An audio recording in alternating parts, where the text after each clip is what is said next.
രാമ ഹരേ ഹരേ ഹരേ കൃഷ്ണ കൃഷ്ണ കൃഷ്ണ ഹരേ ഹരേ ഹരേ രാമ രാമ രാമ ഹരേ ഹരേ ഹരേ കൃഷ്ണ കൃഷ്ണ കൃഷ്ണ ഹരേ ഹരേ രാമ രാമ രാമ ഹരേ ഹരേ ഹരേ കൃഷ്ണ കൃഷ്ണ കൃഷ്ണ ഹരേ ഹരേ രാമ രാമ ഹരേ ഹരേ കൃഷ്ണ കൃഷ്ണ ഹരേ ഹരേ രാമ രാമ ഹരേ ഹരേ കൃഷ്ണ കൃഷ്ണ ഹരേ രാമ രാമ ഹരേ കൃഷ്ണ കൃഷ്ണ ഹരേ രാമ രാമ ഹരേ കൃഷ്ണ ഹരേ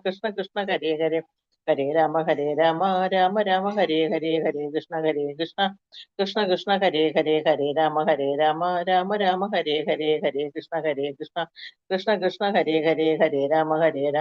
രാമ ഹരേ കൃഷ്ണ ഹരേ രാമ രാമ ഹരേ കൃഷ്ണ കൃഷ്ണ ഹരേ ഹരേ കൃഷ്ണ. ഹരേ കൃഷ്ണ ഹരേ മാതാജി. കൃഷ്ണ മാതാജി. ഹരേ കൃഷ്ണ മാതാജി. പ്രണാമം മാതാജി. ഹരേ കൃഷ്ണ മാതാജി. എല്ലാവർക്കും ഹരേ കൃഷ്ണ. ഹരേ കൃഷ്ണ മാതാജി. പ്രണാമം മാതാജി. പ്രണാമം മാതാജി. ഹരേ കൃഷ്ണ. ഓം അജ്ഞാനതിമിരാന്തസ്യ നാനാഞ്ജനാശലാകയാ ചക്ഷുരുന്മീലിതം യേന തസ്മൈ ശ്രീ ഗുരവേ നമഃ. ശ്രീ ചൈതന്യമനോഭീഷ്ടം സ്ഥാപിതം യേന ഭൂതലേ സ്വയം രൂപകഥാ മഹ്യം ദദാതി സ്വപദാന്തികം. വന്ദേഹം ശ്രീഗുരോ ശ്രീയുതപദകമലം ശ്രീഗുരുൻ വൈഷ്ണവാംശ ശ്രീരൂപം സാഗ്രജാതം സഹഗണ രഘുനാഥാന്വിതം തം സജീവം സാദ്വൈതം സാവധൂതം പരിജനസഹിതം കൃഷ്ണ ചൈതന്യദേവം ശ്രീരാധാകൃഷ്ണപാദാൻ സഹഗണ ലളിതാ ശ്രീ വിശാഖാന്വിതാംശ. നമോ വിഷ്ണുപാദായ കൃഷ്ണപ്രേഷ്ഠായ ഭൂതലേ ശ്രീമതേ ഭക്തിവേദാന്ത സ്വാമിൻ ഇതി നാമിനെ. നമസ്തേ സാരസ്വതേ ദേവേ ഗൗരവാണി പ്രചാരിണേ നിർവിശേഷ ശൂന്യവാദി പാശ്ചാത്യ ദേശധാരിണേ വാഞ്ചാകൽപതരൂപസ്യ കൃപാ സിന്ധുഭ്യേവ ച പതിതാനാം പാവനേഭ്യോ വൈഷ്ണവേഭ്യോ നമോ നമഃ. ഹേ കൃഷ്ണ കരുണാ സിന്ധോ ദീനബന്ധോ ജഗത്പദേ ഗോപേശ ഗോപികാ കാന്ത രാധാ കാന്ത നമോസ്തുതേ. തപ്ത കാഞ്ചന ഗൗരാംഗി രാധേ വൃന്ദാവനേശ്വരി വൃഷഭാനുസുതേ ദേവി പ്രണമാമി ഹരിപ്രിയേ. ജയ ശ്രീകൃഷ്ണ ചൈതന്യ പ്രഭു നിത്യാനന്ദ ശ്രീ അദ്വൈത ഗദാധര ശ്രീവാസാദി ഗൗരഭക്ത വൃന്ദ. ഹരേ കൃഷ്ണ കൃഷ്ണ കൃഷ്ണ ഹരേ ഹരേ ഹരേ രാമ രാമ രാമ ഹരേ ഹരേ. ഹരേ കൃഷ്ണ. ശ്രീ രാധാ ഗോവിന്ദ് മന്ദിർ ഇസ്കോൺ മാംഗ്ലൂരിന്റെ ഷോർട്ട് ഭാഗവതം ക്ലാസ്സിലേക്ക് എല്ലാ ഭക്തന്മാർക്കും സ്വാഗതം. ഓം നമോ ഭഗവതേ വാസുദേവായ. ഓം നമോ ഭഗവതേ വാസുദേവായ. ഓം നമോ ഭഗവതേ വാസുദേവായ. നിഗമകൽപതരോർഗളിതം ഫലം ശുഗമുഖാദമൃതദ്രവ സംയുതം പിബത ഭാഗവതം രസമാലയം മുഹുരഹോ രസികാ ഭുവി ഭാവുകാഃ. നാരായണം നമസ്കൃത്യ നരം ചൈവ നരോത്തമം ദേവീം സരസ്വതീം വ്യാസം തതോ ജയമുദീരയേത്. നഷ്ടപ്രായേഷു ഭദ്രേഷു നിത്യം ഭാഗവത സേവയാ ഭഗവതി ഉത്തമ ശ്ലോകേ ഭക്തിർഭവതി നൈഷ്ഠികീം. കൃഷ്ണായ വാസുദേവായ ദേവകീ നന്ദനായ ച നന്ദഗോപകുമാരായ ഗോവിന്ദായ നമോ നമഃ. ഹരേ കൃഷ്ണ. മദേകബന്ധോ മത്സംഗിൻ മദ്ഗുരോ മന്മഹാദന മന്നിഷ്ടാരക മദ്ഭാഗ്യ മദാനന്ദ നമോസ്തുതേ. ഗ്രന്ഥ ശ്രീമദ് ഭാഗവതം കി ജയ്. ശ്രീല പ്രഭുപാദ് കി ജയ്. ശ്രീമദ് ഭാഗവതം സ്കന്ധം 2 അധ്യായം 3 ശുദ്ധ ഭക്തിയുത സേവനം, ഹൃദയത്തിലെ മാറ്റം. അപ്പോൾ ഭക്തിയുത സേവനം ചെയ്താൽ ഹൃദയത്തിന് വരുന്ന മാറ്റമാണ് ഈ അധ്യായത്തില് പറഞ്ഞിരുന്നത്. ശ്ലോകം നമ്മൾ കഴിഞ്ഞ ദിവസം ചൊല്ലിയതാണ്, എന്നാൽ ഒരു പ്രാവശ്യം ഞാൻ ചൊല്ലാം. കുറെ ശ്ലോകം ഒന്നിച്ചാണ്, 2 മുതൽ 7 വരെയുള്ള ശ്ലോകങ്ങളാണ് ഇതിലുള്ളത്. ഓം നമോ ഭഗവതേ വാസുദേവായ. ബ്രഹ്മവർച്ചസ കാമസ്തു യജേത ബ്രഹ്മണഃ പതിം. ഇന്ദ്രമിന്ദ്രിയ കാമസ്തു പ്രജാകാമഃ പ്രജാപതീൻ. ദേവീം മായാം തു ശ്രീകാമഃ തേജസ്കാമോ വിഭാവസും. വസുകാമോ വസൂൻ രുദ്രാൻ വീര്യകാമോധ വീര്യവാൻ. അന്നാദ്യകാമസ്ത്വദിതിം സ്വർഗകാമോദിതേ സുതാൻ. വിശ്വാൻ ദേവാൻ രാജ്യകാമഃ സാധ്യൻ സംസാദകോ വിശ്വാം. ആയുഷ്കാമോശ്വിനൗ ദേവൗ പുഷ്ടികാമ ഇലാം യജേത്. പ്രതിഷ്ഠാകാമഃ പുരുഷോ രോദസീ ലോകമാതരൗ. രൂപാഭികാമോ ഗന്ധർവാൻ സ്ത്രീകാമോ അപ്സര ഉർവശീം. ആധിപത്യകാമ സർവേഷാം യജേത പരമേഷ്ഠിനം. യജ്ഞം യജേത് യശസ്കാമഃ കോശകാമ പ്രചേതസം. വിദ്യാകാമസ്തു ഗിരിശം ദാമ്പത്യാർത്ഥ ഉമാം സതീം. ഹരേ കൃഷ്ണ. വിവർത്തനം ഭാവാർത്ഥം എസി ഭക്തി വേദാന്ത സ്വാമി ശ്രീല പ്രഭുപാദ് കി ജയ്. ബ്രഹ്മ തേജസ് ജ്യോതിസിൽ വിലയിക്കാൻ ആഗ്രഹിക്കുന്ന ഒരുവൻ വേദങ്ങളുടെ അധികാരിയെ ബ്രഹ്മദേവനെയോ വിദ്യാവിശാരദനായ ഗുരു ബൃഹസ്പതിയെയോ ആരാധിക്കണം. അപ്പോൾ ഓരോരോ ആഗ്രഹങ്ങളോടുകൂടി ശരീരം ഉപേക്ഷിക്കുന്നവർ ആരെയാണ് ആരാധിക്കേണ്ടത് എന്നാണ് ഇവിടെ പറഞ്ഞു തരുന്നത്. വേദങ്ങളുടെ അധിപതിയായിട്ട് ആഗ്രഹിക്കുന്നവർ, അതായത് ബ്രഹ്മജ്യോതിസിൽ ലയിക്കാൻ ആഗ്രഹിക്കുന്നവർ വേദങ്ങളുടെ അധിപതിയായിട്ടുള്ള ബ്രഹ്മാവിനെയോ ഗുരു ബൃഹസ്പതിയെയോ ആരാധിക്കണം എന്ന് പറയുന്നു. പ്രബലമായ കാമം അഭിലഷിക്കുന്ന ഒരുവൻ സ്വർഗരാജാവായ ഇന്ദ്രനെ ആരാധിക്കണം. കാരണം ഇന്ദ്രനാണ് എല്ലാ സുഖങ്ങളും ആസ്വദിച്ച് ഇരിക്കുന്നത്. അപ്പൊ ആ ഇന്ദ്രദേവനെ ആരാധിച്ചാൽ നമുക്ക് എല്ലാവിധ കാമങ്ങളും സാധിക്കും. സത്സന്താനം ആഗ്രഹിക്കുന്ന ഒരുവൻ ഉദാര ചിത്തമുള്ള പൂർവ്വപുരുഷരെന്ന് വിശേഷിപ്പിക്കുന്ന പ്രജാപതികളെ ആരാധിക്കണം. അപ്പോ നല്ല കുട്ടികളെയാണ് ആഗ്രഹിക്കുന്നതെങ്കിൽ പ്രജാപതിമാരെ ആരാധിക്കണം. സദ്ഭാഗ്യം അഥവാ ഐശ്വര്യം ആഗ്രഹിക്കുന്ന ഒരുവൻ ഭൗതിക ലോകത്തിന്റെ അധികാരിയായ ദുർഗാദേവിയെ ആരാധിക്കണം. അതിശക്തനാകാൻ ആഗ്രഹിക്കുന്ന ഒരുവൻ അഗ്നിദേവനെയും സമ്പത്ത് മാത്രം ആഗ്രഹിക്കുന്ന ഒരുവൻ വസുക്കളെയും ആരാധിക്കണം. മഹാവീരശൂര പരാക്രമികളാകാൻ ആഗ്രഹിക്കുന്ന പക്ഷം ഒരുവൻ ശിവദേവന്റെ രുദ്ര അവതാരങ്ങളെ ആരാധിക്കണം. അതിവിപുലമായ ധാന്യശേഖരം ആഗ്രഹിക്കുന്ന ഒരുവൻ അതിഥിയെ ആരാധിക്കണം. സ്വർഗലോകങ്ങളെ പ്രാപ്തമാക്കാൻ ആഗ്രഹിക്കുന്ന ഒരുവൻ അതിഥി പുത്രന്മാരെ ആരാധിക്കണം. ലൗകികമായ രാജ്യം ആഗ്രഹിക്കുന്ന ഒരുവൻ വിശ്വദേവനെയും സാമാന്യ ജനസമൂഹങ്ങൾക്കിടയിൽ പ്രശസ്തി ആഗ്രഹിക്കുന്ന ഒരുവൻ സാധ്യദേവനെയും ആരാധിക്കണം. ദീർഘായുസ് ആഗ്രഹിക്കുന്ന ഒരുവൻ അശ്വിനി കുമാരന്മാരെന്നറിയപ്പെടുന്ന ദേവന്മാരെയും ദൃഢമായ ശരീരം ആഗ്രഹിക്കുന്ന ഒരുവൻ ഭൂമിദേവിയെയും പദവിയിൽ സ്ഥിരത ആഗ്രഹിക്കുന്ന ഒരുവൻ ചക്രവാളത്തെയും ഭൂമിദേവിയെയും ഒരുമിച്ച് ആരാധിക്കണം. സുന്ദരനായിരിക്കുവാൻ ആഗ്രഹിക്കുന്ന ഒരുവൻ ഗന്ധർവ ലോക നിവാസികളെ അഥവാ ഗന്ധർവന്മാരെ ആരാധിക്കണം. സത്പത്നി ആഗ്രഹിക്കുന്ന ഒരുവൻ അപ്സരസുകളെയും സ്വർലോകത്തിലെ സംഗമ യുവതികളായ ഉർവശിയെയും ആരാധിക്കണം. മറ്റുള്ളവരുടെ മേൽ അധീശത്വം ആഗ്രഹിക്കുന്നവർ പ്രപഞ്ച അധിപനായ ബ്രഹ്മാവിനെ ആരാധിക്കണം. സുസ്പഷ്ടമായ കീർത്തി ആഗ്രഹിക്കുന്ന ഒരുവൻ പരമദിവ്യോത്തമ പുരുഷനെയും കനത്ത ബാങ്ക് നിക്ഷേപം ആഗ്രഹിക്കുന്ന ഒരുവൻ വരുണിനെയും ആരാധിക്കണം. ഒരുവൻ മഹാപണ്ഡിതനാകാൻ ആഗ്രഹിക്കുന്നുവെങ്കിൽ ശിവഭഗവാനെയും നല്ലൊരു വൈവാഹിക ബന്ധം ആഗ്രഹിക്കുന്നുവെങ്കിൽ ശിവപത്നിയായ ഉമാദേവിയെയും ആരാധിക്കണം. അപ്പോൾ ഓരോരോ ആഗ്രഹങ്ങൾ ഓരോന്നും എടുത്തെടുത്ത് പറഞ്ഞിരിക്കുകയാണ് ഏത് ദേവനെ ആരാധിക്കണം, ഏത് ആഗ്രഹം ഉള്ളവര് എന്ന് ഇവിടെ ഈ ശ്ലോകത്തിലൂടെ ഈ 2 മുതൽ 7 വരെയുള്ള ശ്ലോകത്തിലൂടെ സുഖദേവ ബ്രഹ്മർഷി പറയാണ്. ഭാവാർത്ഥമേസി ഭക്തി വേദാന്ത സ്വാമി ശ്രീല പ്രഭുപാദ് കി ജയ്. പ്രത്യേക വിഷയങ്ങളിൽ വിജയം ആഗ്രഹിക്കുന്ന വിഭിന്ന വ്യക്തികൾക്കായി വ്യത്യസ്ത രീതികളിലുള്ള ആരാധനാക്രമങ്ങളുണ്ട്. ഭൗതിക ലോകത്തിന്റെ അധികാര അതിർത്തിക്കുള്ളിലെ ബദ്ധജീവാത്മാവിന്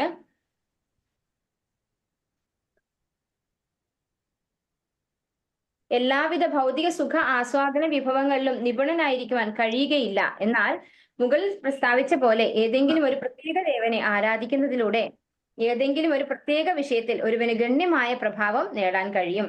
അപ്പോ ഭൗതികമായി ആഗ്രഹിക്കുന്ന എല്ലാവർക്കും എല്ലാം ഉണ്ടാവില്ല അല്ലെ. ഈ ഭൗതിക ലോകത്തിന്റെ ഒരു പ്രത്യേകത എന്ന് പറഞ്ഞു കഴിഞ്ഞാല് ചിലർക്ക് സൗന്ദര്യം ഉണ്ടാവും, പക്ഷെ സൗന്ദര്യമുള്ളവർക്ക് ചിലപ്പോൾ ബുദ്ധി ഉണ്ടാവണമെന്നില്ല അല്ലെ. നമ്മൾ കാണും എല്ലാവർക്കും എല്ലാം തികഞ്ഞിട്ട് ആരും ഇവിടെ ഇല്ല. അപ്പൊ നമുക്ക് എന്താണോ കുറവ് അതിനനുസരിച്ചായിരിക്കും നമ്മുടെ ആഗ്രഹങ്ങൾ വരിക അല്ലെ. കുറച്ച് പഠിച്ചിട്ടില്ലാത്ത ഒരാളാണെങ്കിൽ അയ്യോ എനിക്ക് പഠിച്ചിരുന്നെങ്കിൽ, ഇനി ജോലി ഇല്ലാത്ത ഒരാളാണെങ്കിൽ അയ്യോ എനിക്ക് ജോലി ഉണ്ടായിരുന്നെങ്കിൽ, ഞാൻ പഠിച്ചു നല്ല ഡിഗ്രി ഒക്കെ ഉണ്ട് പക്ഷെ ജോലിയില്ല, എനിക്കൊരു ജോലി കിട്ടിയിരുന്നെങ്കിൽ നന്നായിരുന്നു, ഇങ്ങനെയൊക്കെ ആയിരിക്കും നമ്മുടെ ആഗ്രഹങ്ങൾ പോവുക. അപ്പൊ അതാത് ദേവന്മാരെ ഏതേത് ദേവന്മാരെയാണ് ആരാധിക്കേണ്ടതെന്ന് ഇവിടെ പ്രസ്താവിച്ചു അല്ലെ. അതിനനുസരിച്ച് അതായത് നമ്മുടെ ആഗ്രഹങ്ങൾക്കനുസരിച്ച് അതാത് ദേവന്മാരെ ആരാധിക്കുന്നതിലൂടെ അവർക്ക് അതില് ആ ഒരു നേട്ടം പ്രാപ്തമാക്കാൻ പറ്റും. ഏതെങ്കിലും ഒരു പ്രത്യേക വിഷയത്തിൽ ഒരുവന് ഗണ്യമായ പ്രഭാവം നേടാൻ കഴിയും. ശിവഭഗവാനെ ആരാധിച്ച് രാവണൻ അതിശക്തനായി തീർന്നു. അതിനായി ശിവനെ പ്രീതിപ്പെടുത്താൻ അദ്ദേഹം തന്റെ ശിരസ്സുകൾ ഛേദിച്ച് ശിവനെ അർപ്പിച്ചിരുന്നു. ശിവഭഗവാന്റെ അനുഗ്രഹത്താൽ സർവ്വദേവന്മാരും ഭയപ്പെടത്തക്ക വിധം അത്രത്തോളം അതിശക്തനായി തീർന്നു രാവണൻ. അവസാനം പരമദിവ്യോത്തമ പുരുഷൻ ശ്രീരാമചന്ദ്രനെ വെല്ലുവിളിക്കാൻ അദ്ദേഹം സ്വയം വിനാശം ക്ഷണിച്ചു വരുത്തി. ഭൗതിക സുഖാസ്വാദനങ്ങൾക്കുള്ള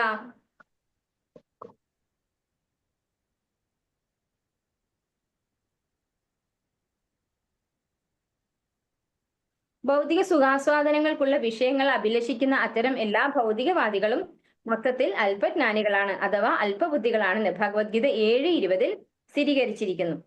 എല്ലാ സദ്ഭാവങ്ങളും അപഹരിക്കപ്പെട്ടവർ അല്ലെങ്കിൽ മായയുടെ വശീകരണ ശക്തിയാൽ വിവേകം നഷ്ടപ്പെട്ടവർ വിവിധ ദേവന്മാരെ പ്രീതിപ്പെടുത്തിയോ ശാസ്ത്രീയ പുരോഗതിയുടെ അന്തശക്തിയിൽ ഭൗതിക നാഗരികത്വത്തിന്റെ പുരോഗതിയിലൂടെയോ എല്ലാവിധ ലൗകിക സുഖങ്ങളും പ്രാപ്തമാക്കാൻ ആഗ്രഹിക്കുന്നവരാണെന്ന് ഭഗവത്ഗീത പറഞ്ഞിരിക്കുന്നു.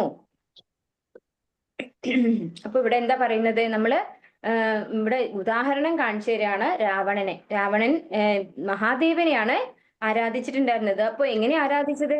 10 തലയുള്ള ആളാണ് രാവണൻ അല്ലെ.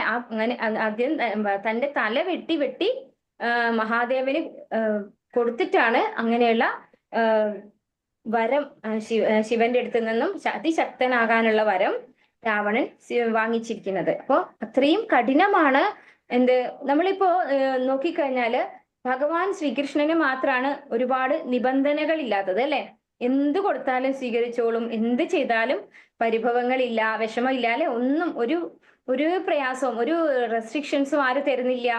കൃഷ്ണൻ തരുന്നില്ല. പക്ഷെ മറ്റ് ദേവന്മാരെ നോക്കുമ്പോൾ അവർക്കൊക്കെ റെസ്ട്രിക്ഷൻസ് ഉണ്ട് അല്ലെ. ശിവനായാലും ഒരുപാട് റൂൾസ് റെഗുലേഷൻസ് ഉണ്ട്. ഇപ്പം അയ്യപ്പ സ്വാമിയുടെ അടുത്ത് പോകണമെങ്കിൽ തന്നെ നമ്മൾ എങ്ങനെ പോകണം? നമ്മൾ വ്രതം എടുക്കണം അല്ലെ, പിന്നെ കറുപ്പ് കൊടുക്കണം. അതുപോലെ ഒരുപാട് റൂൾസ് ഉണ്ട് അല്ലെ. സ്ത്രീകൾക്ക് ഇത്ര പ്രായം മുതൽ ഇത്ര പ്രായം വരെ പോയി കൂടാ, അവർക്കൊക്കെ റൂൾസ് ഉണ്ട്. അതുപോലെ മുരുകന്റെ അടുത്ത് ആണ് പോകുന്നെങ്കിൽ അവിടെയും റൂൾസ് റെഗുലേഷൻസ് ഉണ്ട്. അപ്പൊ മറ്റ് ദേവന്മാർക്കൊക്കെ റൂൾസ് റെഗുലേഷൻസ് ഉണ്ട്. അവരെ പ്രീതിപ്പെടുത്തണമെങ്കിൽ ഒരുപാട് കഠിനതകളുണ്ട്. പക്ഷെ ഭഗവാൻ കൃഷ്ണനാണ് എപ്പോഴും ഓൾ ടൈം അപ്രോച്ചബിൾ ആണ് അല്ലെ. നമുക്കറിയാം ദ്രൗപദി എപ്പോഴാണ് ഭഗവാനെ വിളിച്ചത്? ആ ഒരു വസ്ത്രാക്ഷേപ സമയത്ത് ദ്രൗപദി തന്റെ മാസമുറയുടെ സമയത്തായിരുന്നു. അപ്പൊ ആ സമയത്ത് പോലും ഭഗവാനെ വിളിക്കാൻ അലൗഡാണ്. ഭഗവാൻ വന്നു വസ്ത്രരൂപത്തില് ദ്രൗപദി ആലിംഗനം ചെയ്യണ്ടായി. അത്രയും ഫ്രീ ആണ് ഭഗവാൻ. ഒരു റൂൾസും ഭഗവാനില്ല. അപ്പൊ ഇവിടെ രാവണൻ മഹാദേവനെ പ്രീതിപ്പെടുത്താൻ വേണ്ടിയിട്ട് തന്റെ തലകള് 10 വട്ടം തല ഹോമിച്ചു എന്നാണ് പറയുന്നത്. അങ്ങനെയാണ് 10 തല കിട്ടിയത് എന്നാണ് കേട്ടിട്ടുള്ളത്. അപ്പൊ അങ്ങനെയാണ് മഹാദേവനെ പ്രീതിപ്പെടുത്തി സ്വയം ശക്തനായി. പക്ഷെ അദ്ദേഹം എന്ത് മണ്ടത്തരം കാണിച്ചു? ഭഗവാന്റെ തന്നെ അവതാരമായിട്ടുള്ള ശ്രീരാമസ്വാമിയെ വെല്ലുവിളിച്ച് സ്വന്തം നാശം വരുത്തി വെച്ചു എന്നാണ് പറയുന്നത്. അപ്പോ ഇവിടെ ഭൗതികമായ സുഖാസ്വാദനങ്ങൾ ആഗ്രഹിക്കുന്ന എല്ലാ ആളുകളെയും അല്പജ്ഞാനികളായിട്ട് ഭഗവത്ഗീതയിൽ ഭഗവാൻ പറഞ്ഞിരിക്കുന്നു 7:20. അപ്പൊ അങ്ങനെയുള്ള ഭൗതികമായ ആഗ്രഹങ്ങളിന് വേണ്ടിയിട്ടാണ് നമ്മൾ ആരെ പ്രീതിപ്പെടുത്തേണ്ടത്? പല ദേവന്മാരെ പ്രീതിപ്പെടുത്തേണ്ടത്. അല്ലെങ്കിൽ മായയുടെ വശീകരണ ശക്തിയാൽ വിവേകം നഷ്ടപ്പെട്ടവർ വിവിധ ദേവന്മാരെ പ്രീതിപ്പെടുത്തിയോ ശാസ്ത്രീയ പുരോഗതിയുടെ അന്തശക്തിയിൽ ഭൗതിക നാഗരികത്വത്തിന്റെ പുരോഗതിയിലൂടെ എല്ലാവിധ ലൗകിക സുഖങ്ങളും പ്രാപ്തമാക്കാൻ ആഗ്രഹിക്കുന്നവരാണെന്ന് ഭഗവത്ഗീത പറഞ്ഞിരിക്കുന്നു. നമുക്കറിയാം ഇന്നത്തെ കാലത്ത് എല്ലാവരും ഇങ്ങനെ തന്നെയാണ് അല്ലെ. എല്ലാവരും നല്ല വിദ്യാഭ്യാസം നേടുന്നത് പോലും നല്ല ജോലിയും നല്ല ശമ്പളവും നല്ല സുഖജീവിതവും ആഗ്രഹിച്ചുകൊണ്ടാണ്. അപ്പോ ഈ ഒരു കാലഘട്ടത്തിൽ എല്ലാവരും ആരാണ്? അല്പജ്ഞാനികളായിട്ടുള്ള ആളുകൾ തന്നെയാണ്. ഈ ഭൗതികതയിൽ മാത്രം ജീവിച്ച് അതിനോട് മാത്രം ആസക്തി പുലർത്തി അവരെ മായ എന്താ ചെയ്യാ? അവരെ അതിലേക്ക് തന്നെ ആകർഷിക്കുക ചെയ്യുക അല്ലെ. മായാദേവി ദേവി ഹേഷാ ഗുണമയി മമ മായാദുരത്യ ഭഗവാൻ പറയുന്നുണ്ട്. അപ്പൊ ഭഗവാനെ ആശ്രയിക്കാത്ത ആളുകളെ ഭഗവാന്റെ മായാശക്തി ഭൗതികതയിലേക്ക് കൂടുതൽ അടുപ്പിച്ചുകൊണ്ടിരിക്കുക ചെയ്യുക, ഭഗവാനിൽ നിന്ന് അകത്തിക്കൊണ്ടിരിക്കുകയാണ് ചെയ്യുക.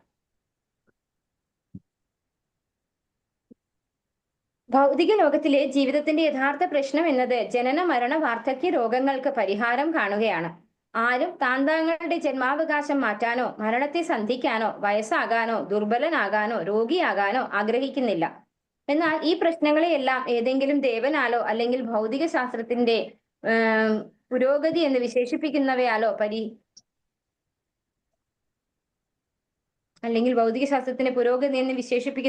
പരിഹരിക്കുന്നു. അത്തരം അല്പബുദ്ധികളെ എല്ലാ സദ്ഭാവങ്ങളും ഇല്ലാതാക്കപ്പെട്ടവരായി ഭഗവത്ഗീതയിലും ശ്രീമദ് ഭാഗവതത്തിലും വിവരിച്ചിരിക്കുന്നു. 84 ലക്ഷം ജീവിവർഗങ്ങളിൽ അപൂർവവും മൂല്യമുള്ളതുമായ ജന്മം മനുഷ്യജന്മമാണെന്നും ആ അപൂർവ മനുഷ്യ ജീവിതത്തിൽ ഭൗതിക പ്രശ്നങ്ങളെ കുറിച്ച് ബോധവാന്മാരായവർ അത്യപൂർവമാണെന്നും ഭഗവാന്റെയും ശുദ്ധ ഭഗവത് ഭക്തരുടെയും സന്ദേശങ്ങൾ ഉൾക്കൊള്ളുന്ന ശ്രീമദ് ഭാഗവതത്തിന്റെ മഹാത്മ്യത്തെ കുറിച്ച് ബോധവാന്മാരായവർ അപൂർവങ്ങളിൽ അത്യപൂർവമാണെന്നും ശ്രീ ശുകദേവ ഗോസ്വാമി പറഞ്ഞിരിക്കുന്നു. അപ്പോ ഇവിടെ പറയുന്നത് മനുഷ്യജന്മം എന്ന് പറയുന്നത് വിശേഷപ്പെട്ട ജന്മമാണ് അല്ലെ. വിശേഷ ബുദ്ധിയോട് കൂടി തന്നിട്ടുള്ള ജന്മാണ്. ബാക്കി 84 ലക്ഷം ജീവവർഗങ്ങളില് മൃഗയോനിയിലേക്ക് പോകുന്നതുണ്ട്. അതുപോലെ പക്ഷികൾ, അങ്ങനെ ഇഴജന്തുക്കൾ, അങ്ങനെ പല ജീവവർഗങ്ങളിലേക്ക് നമ്മൾ പോകുന്നുണ്ട് അല്ലെ. പക്ഷെ അതിൽ 4 ലക്ഷം എന്താണ് പറയുന്നത്? 84 4 ലക്ഷം എന്ന് പറയുന്നത് മനുഷ്യന്റെ രൂപത്തിലാണ് നമ്മൾ വരുന്നത്. ആ മനുഷ്യ രൂപത്തിൽ വരുമ്പോൾ നമുക്ക് വിശേഷ ബുദ്ധിയോട് കൂടിയാണ് ഭഗവാൻ തരുന്നത്. ആ സമയത്ത് നമ്മൾ എന്ത് ചെയ്യണം? ആ തന്നിരിക്കുന്ന വിശേഷ ബുദ്ധി ഉപയോഗിച്ച് നമ്മൾ മനസ്സിലാക്കണം എന്താണ് ഒരു മനുഷ്യന്റെ പ്രധാന ധർമ്മം. സവൈ പുംസാം പരോധർമ്മോ യഥോ ഭക്തിർ അധോക്ഷജേ അഹൈതുകി അപ്രതിഹത യയാത്മാസു പ്രസീദതി. അല്ലെ, ഭാഗവതത്തിൽ പറഞ്ഞിട്ടുണ്ടത്. ഒരു മനുഷ്യന്റെ പ്രഥമമായ ധർമ്മം എന്ന് പറയുന്നത് ഭഗവാനെ ആരാധിക്കലാണ്. എന്തിനു വേണ്ടിയിട്ട്? അഹൈതുകി, ഒരു കാരണമില്ലാതെ, എന്തിനും വേണ്ടിയല്ല ഭഗവാനെ ആരാധിക്കേണ്ടത്.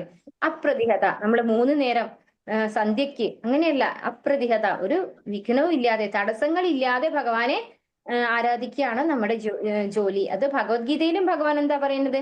സതതം കീർത്തയന്തോ മാം, അല്ലെ, ഓൾ ടൈം നിങ്ങൾ എന്നെ ഭജിക്കൂ. എന്ത് ചെയ്യുന്നുണ്ടെങ്കിൽ എന്താണ്? യത് കരോഷി യത് അശ്നാസി യത് ജുഹോഷി ദദാസ്യത് യത് തപസ്സി കൗന്ദേയ മത് പുരുഷമദർപ്പണം. നമ്മൾ എന്ത് ചെയ്യുന്നുണ്ടെങ്കിലും അതൊക്കെ ഭഗവത് സമർപ്പണമായിക്കൊണ്ട് ചെയ്യണം എന്ന് ഭഗവാൻ പറഞ്ഞു തന്നിരിക്കുന്നു. അപ്പൊ അതാണ് ഒരു മനുഷ്യ ജന്മം എടുത്തിട്ട് നമ്മൾ ചെയ്യേണ്ടത്. അപ്പോ ഇവിടെ ജനന മരണ ചക്രത്തില്ല. കാരണം ആർക്കും വയസ്സാവാൻ ഇഷ്ടമല്ല, അല്ലെ. ഒരു പ്രായം കഴിഞ്ഞ് കഴിഞ്ഞാൽ ആന്റി ഏജിങ് ക്രീം ഉപയോഗിക്കാത്തതും അതുപോലെ ഹെയർ ഡൈ ഉപയോഗിക്കാത്തതുമായ ആരും തന്നെ ഇല്ല. എല്ലാവർക്കും ചെറുപ്പക്കാരായിട്ട് ഇരിക്കാനാണ് ഇഷ്ടം. പക്ഷെ അതിനുള്ള സൊല്യൂഷൻ എന്താണ്? അത് നമ്മൾ അന്വേഷിക്കാറില്ല. നമ്മൾ ഇങ്ങനെയുള്ള ചെറിയ ചെറിയ ടെക്നിക്ക് ഉപയോഗിച്ച് നമ്മൾ നമ്മുടെ പ്രായത്തെ കുറച്ചു കാലം വരെ നമുക്കത് മറച്ചു പിടിക്കാൻ പറ്റും, അല്ലെ.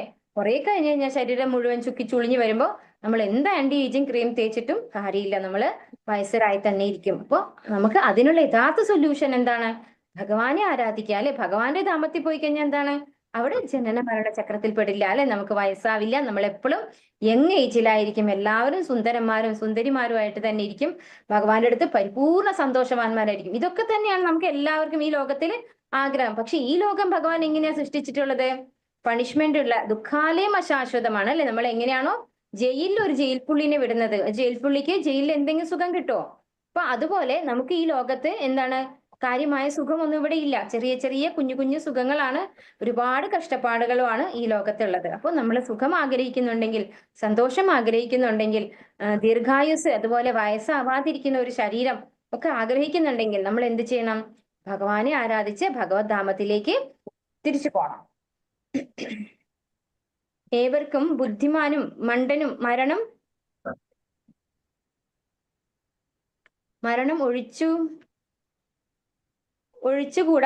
കൂടാനാവാത്തതാണ്. എന്നാൽ ശ്രീ ശുകദേവ ഗോസ്വാമി പരീക്ഷിത് മഹാരാജാവിനെ മനീഷി അഥവാ വികാസം പ്രാപിച്ച മനസ്സിന്റെ ഉടമ എന്ന് വിശേഷിപ്പിച്ചു. എന്തെന്നാൽ മരണസമയത്ത് അദ്ദേഹം എല്ലാ ഭൗതിക സുഖാസ്വാദനങ്ങളും ഉപേക്ഷിക്കുകയും യഥോചിത വ്യക്തിയായ ശ്രീ ശുകദേവ ഗോസ്വാമിയിൽ നിന്നും ഭഗവത് സന്ദേശങ്ങൾ ശ്രവിക്കുകയും ചെയ്തതിനാൽ ഭഗവത് പാതാരവിന്ദങ്ങളിൽ പൂർണ്ണമായും അഭയം പ്രാപിക്കുകയും ചെയ്തു. എന്നാൽ ഭൗതിക സുഖാസ്വാദനങ്ങൾ കാക്ഷിക്കുന്ന, അതിനായി പരിശ്രമിക്കുന്ന വ്യക്തികളെ കുറ്റവാളികൾ എന്ന് വിധിച്ചിരിക്കുന്നു.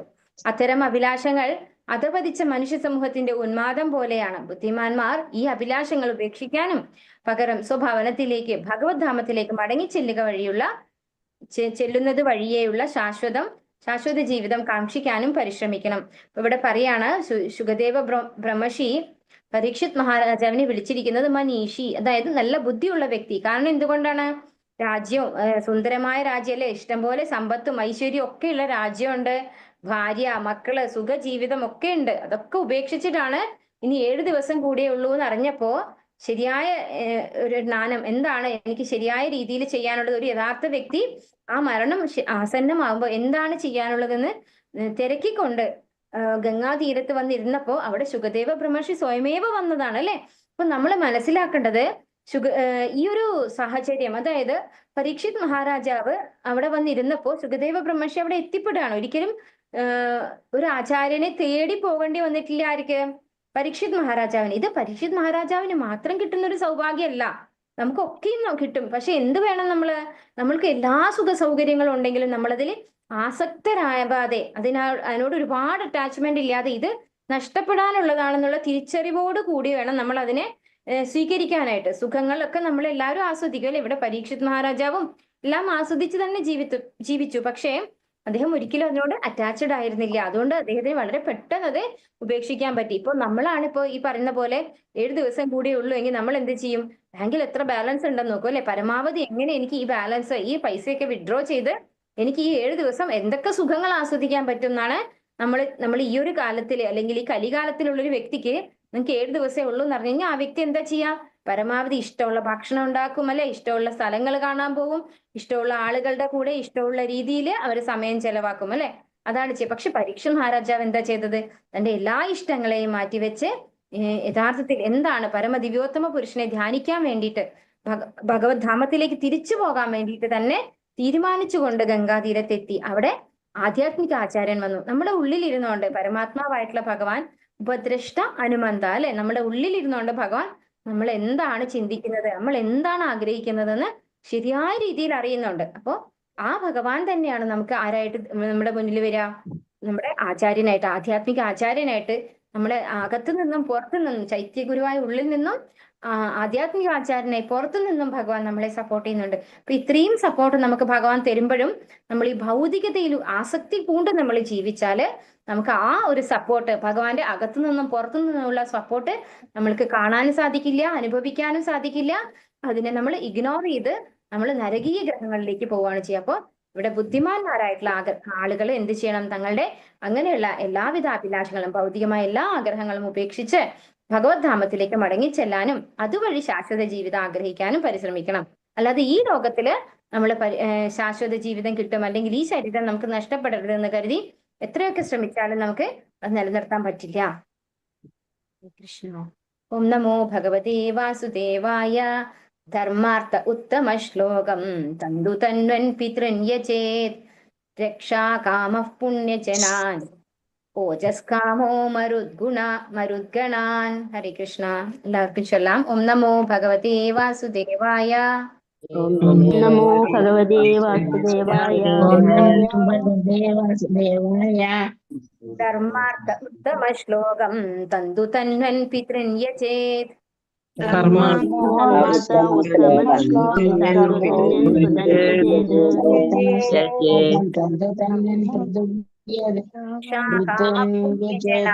ഓജസ്കാമോ മരുദ്ഗണാൻ.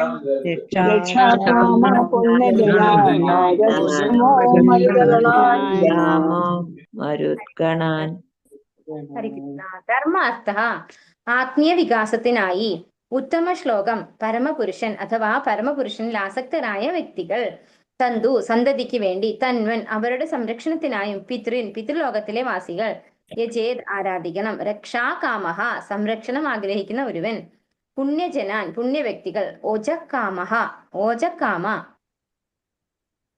ശക്തി ആഗ്രഹിക്കുന്ന ഒരുവൻ ആരാധിക്കണം, മരുദ്ഗണാൻ ദേവന്മാരെ. വിവർത്തനം ഭാവാർത്ഥം ശ്രീ ഭക്തി വേദാന്ത സ്വാമി പ്രഭാത് കി ജയ്. ആത്മീയ വികാസത്തിനായി ഒരുവൻ വിഷ്ണുവിനെയോ അല്ലെങ്കിൽ ഭഗവത് ഭക്തരെയോ വംശപാരമ്പര്യത്തിനും കുലസംവർദ്ധനയ്ക്കും വിവിധ ദേവന്മാരെയും ആരാധിക്കണം. അപ്പോ നമ്മള് ആത്മീയ വികാസത്തിനായിട്ട് നമുക്ക് ആത്മാവിനെ കുറിച്ചുള്ള ജ്ഞാനമാണ് നമുക്ക് അറിയേണ്ടതെങ്കിൽ വിഷ്ണു ഭഗവാനെ ആരാധിക്കണം, അല്ലെങ്കിൽ ഭഗവാന്റെ ഭക്തന്മാരെ ആരാധിക്കണം എന്നാണ് പറയുന്നത്. അപ്പോൾ ഭഗവാന്റെ ഭക്തന്മാർക്കും ഭഗവാനും ഒരേ പ്രാതിനിധ്യമാണ് ഇവിടെ കൊടുത്തിരിക്കുന്നത്, അല്ലെ? ആത്മീയമായ വികാസത്തിന് വേണ്ടി ഒരാള് വിഷ്ണു ഭഗവാനെ അല്ലെങ്കിൽ ഭഗവാന്റെ ഭക്തന്മാരെ ആരാധിക്കണം.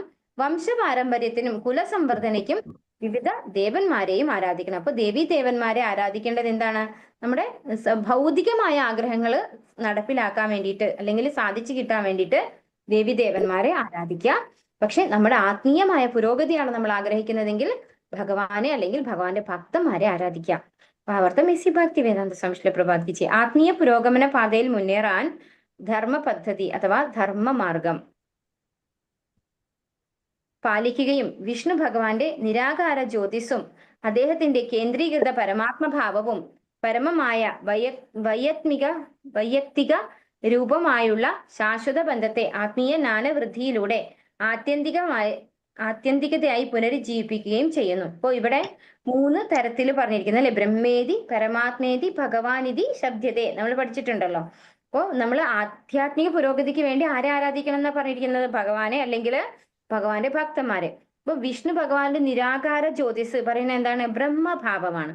അദ്ദേഹത്തിന്റെ കേന്ദ്രീകൃത പരമാത്മഭാവം എന്ന് പറയുന്നത് ഭഗവാനെ പരമാത്മാവായിട്ട് ആരാധിക്കുക.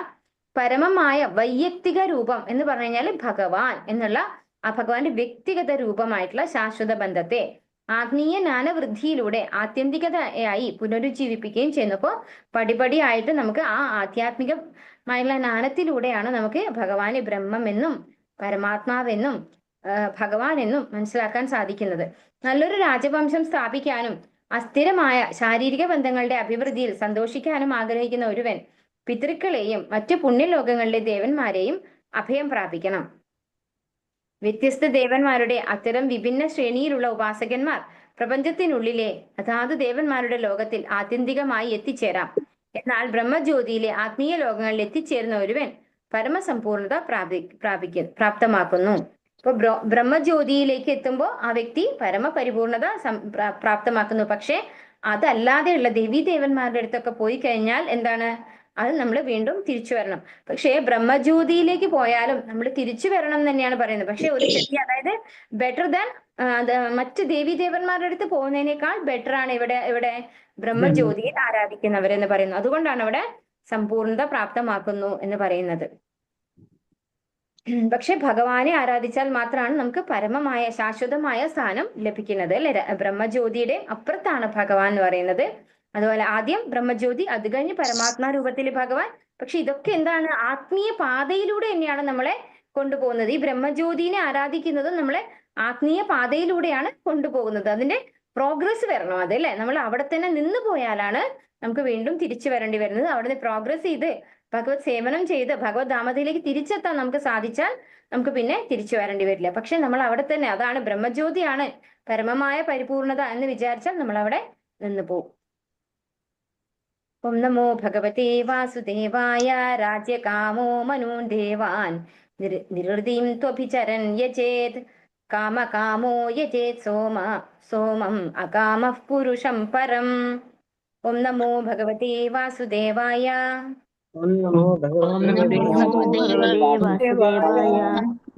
രാജ്യകാമോ മനൂൻ ദേവാൻ നിരുതിം ത്വഭിചരൻ യജേത്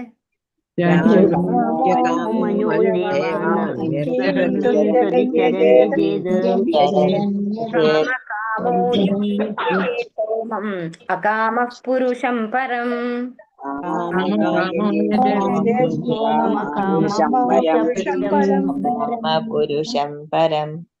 ഹരേ കൃഷ്ണ. രാജ്യകാമഃ, രാജ്യം അഥവാ സാമ്രാജ്യം ആഗ്രഹിക്കുന്ന ഒരുവൻ. മനൂൻ, ദേവന്മാരുടെ അർദ്ധാവതാരങ്ങളായ മനുക്കൾ. ദേവാൻ, ദേവന്മാർ. നിരുതിയും, അസുരന്മാർ. തു എന്നാൽ അഭിചരൻ, ശത്രുക്കളുടെ മേൽ വിജയം ആഗ്രഹിക്കുന്ന ഒരുവൻ. യജേത്, ആരാധിക്കണം. കാമകാമഃ, ഇന്ദ്രിയാസ്വാദനം ആഗ്രഹിക്കുന്ന ഒരുവൻ. യജേത്, ആരാധിക്കണം. സോമം, ചന്ദ്രൻ എന്നു പേരായ ദേവൻ. അകാമഃ, സഫലമാക്കാൻ ഭൗതിക ആഗ്രഹങ്ങൾ ഒന്നും തന്നെ ഇല്ലാത്ത പുരുഷൻ, പരമദിവ്യോത്തമ പുരുഷൻ. പരമോന്നതൻ. വർത്തനം ഭാവാർത്ഥം. ഇസി ഭക്തി വേദാന്ത സ്വാമി ശ്രീല പ്രഭുപാദ് കി ജയ്. സാമ്രാജ്യം അല്ലെങ്കിൽ രാജ്യത്തിനു മേൽ ആധിപത്യം ആഗ്രഹിക്കുന്ന ഒരുവൻ മനുക്കളെയും, ശത്രുക്കളുടെ മേൽ വിജയം ഭരിക്കാൻ ആഗ്രഹിക്കുന്ന ഒരുവൻ ദുർദേവതകളെയും അഥവാ രക്ഷസുകളെയും, ഇന്ദ്രിയാസ്വാദനം അഭിലഷിക്കുന്ന ഒരുവൻ ചന്ദ്രനെയും ആരാധിക്കണം. അപ്പോ ഇവിടെ എന്താ പറയുന്നത്, രാജ്യത്തിന്റെ മേൽ ആധിപത്യം ആഗ്രഹിക്കുന്നയാള് മനുക്കളെയാണ് ആരാധിക്കേണ്ടത്.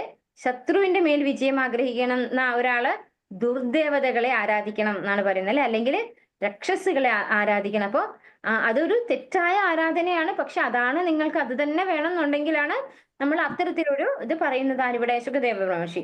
ഇന്ദ്രിയാസ്വാദനം അഭിലഷിക്കുന്ന ഒരുവൻ ചന്ദ്രനെയും ആരാധിക്കണം.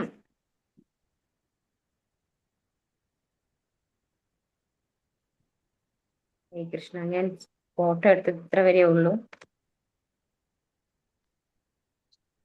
അപ്പൊ ഭാവാർത്ഥം നമുക്ക് അടുത്ത ദിവസം അടുത്ത ക്ലാസ്സിൽ നോക്കാം. ഇത് ഇവിടെ എന്താ പറയുന്നത്, ഒരാള് രാജ്യം അല്ലെങ്കിൽ രാജ്യത്തിന് മേൽ ആധിപത്യം ആഗ്രഹിക്കുന്നുവെങ്കിൽ അവര് മനുക്കളെ ആരാധിക്കണം. ശത്രുക്കളുടെ മേൽ വിജയം വരിക്കാൻ ആഗ്രഹിക്കുന്നവരെ ദുർദേവതകളെ ആരാധിക്കുക അല്ലെങ്കിൽ രക്ഷസുകളെ ആരാധിക്കുക. ഇന്ദ്രിയാസ്വാദനം അഭിലഷിക്കുന്ന ഒരാൾ ചന്ദ്രനെ ആരാധിക്കണം എന്നാണ് ഇവിടെ പറയുന്നത്. ഹരേ കൃഷ്ണ. വാഞ്ചാകൽപതരൂപ്യസ്യ കൃപാ സിന്ധുഭ്യേവ ച പതിതാനാം പാവനേഭ്യോ വൈഷ്ണവേഭ്യോ നമോ നമഃ. അനന്തകോടി വൈഷ്ണവന്തി കി ജയ്. ശ്രീല പ്രഭുപാദ് കി ജയ്. ഗുരു മഹാരാജ് കി ജയ്. നിതായ് ഗൗർ പ്രേമാനന്ദേ. ഹരി ഹരി ബോൽ. ഹരേ കൃഷ്ണ. സർവം ശ്രീകൃഷ്ണാർപ്പണം. ഹരേ കൃഷ്ണ മാതാജി. പ്രണാമം. ഹരേ കൃഷ്ണ മാതാജി. പ്രണാമം.